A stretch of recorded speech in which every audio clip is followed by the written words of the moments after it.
Nu tā, sabūvēja man te tādu koķenīti, viss sākumā baigi forši, baigi skaisti, bet rezultāts ir tāds, ka viņi principā ir ārā metami, jo šitās vietas, kur nāk virsū gultnes, ir tik tālu izbiluši, ka te ir tāda lufte, kad aizdzirdas smagnieks ķerās pēc statoru.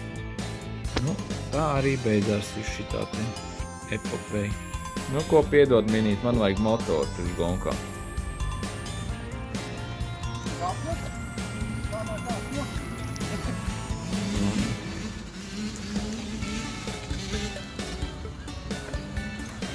Robiņa strāsts treniņš.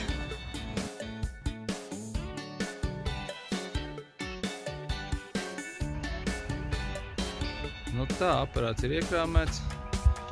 Tagad principā aizbrauksim, savāksim gintu un pēc tam brauksim uz Robiņas trasīti.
Tā, nu te mēs redzam, šis ir tā kā mans kausiņš, kur es varēju dabūt, bet nedabūju tāpēc, ka šitas te ķēms ņēma un izšķīda.